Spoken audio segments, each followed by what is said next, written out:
ভিডিওটা শুরু করার আগে একটা ডিসক্লেমার দিই, যাদের হার্ট দুর্বল আর যারা মেন্টালি স্ট্রং নয়, so you should never watch this video. আর যারা মেন্টালি স্ট্রং, যারা সাহসী বান, বুদ্ধিমান, তারা এই ভিডিওটা দেখতে পারে। আর হ্যাঁ, 18+ হওয়াটা কিন্তু খুব জরুরি।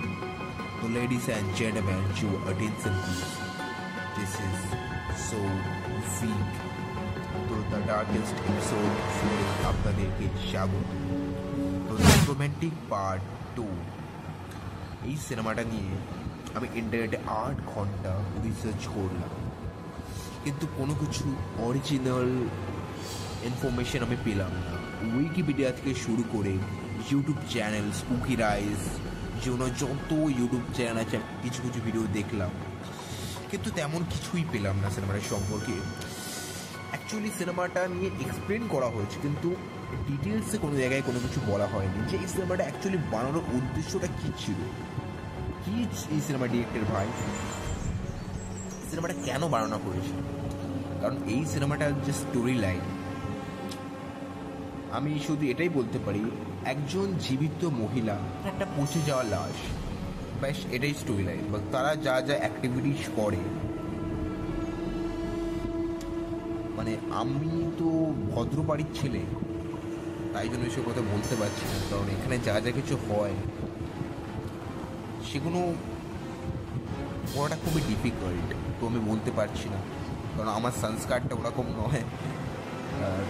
তো এই সিনেমাটা যদি আপনারা পুরো দেখে নেন, ধরি আপনারা খুব একটা চ্যালেঞ্জেস ফেস করে পুরো দেখে নিলেন, 5 থেকে 14 আপনারা খেতে পারবেন, আপনারা ঘুম ফিরতে আসবেন, মানে জিনা হারাম হয়ে যাবে সিনেমাটা দেখার পর। বিশাল ডেঞ্জারাস টু ওয়াচ। আমি যে সিনেমাটা কীভাবে দেখেছি, আমি অ্যাকচুয়ালি এইসব সিনেমা দেখি না, আমার দেখার ইচ্ছাও নেই। এই যে জনরা, ডিস্টার্বিং জনরা, আমি কিন্তু এক্সপ্লোর করিনি কোনোদিন। তো বিশেষ করে আমার একটা বন্ধু রয়েছে, সে আমাকে বলল যে এই জনরাটা একবার এক্সপ্লোর করা গেলে কী হয়। তো আমি বললাম যে ভাই না, আমি এইসব ডিস্টার্বিং সিনেমা দেখতে আমার ভালো লাগে না। আমি দেখেছি হিউম্যান সেন্টিপিড, আমার একদম ভালো লাগেনি।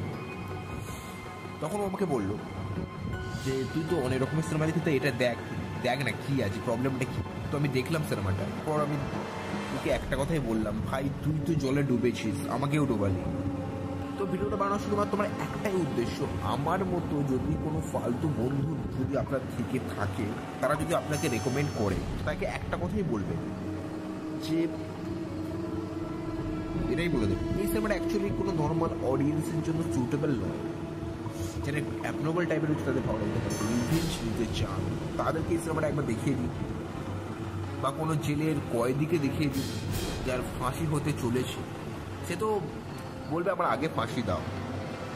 আমার ফাঁসি কবে আমি জানি না, আমার আজকেই ফাঁসি দিয়ে দাও। আপনার মেন্টাল হেলথের না জাস্ট ধাজ্জা উড়িয়ে দেবে সিনেমাটা। আমি সিনেমাটা সম্পর্কে অনেক রিসার্চ করলাম, বড় কিছুই পেলাম না। এই সিনেমাটা একটা মিস্ট্রি সিনেমা হয়ে থেকে গেল। তো যদি ভিডিও ভালো লাগে লাইক, শেয়ার, সাবস্ক্রাইব করতে ভুলবেন না। দেখা হচ্ছে নেক্সট এপিসোডে। তো বাই গাইস।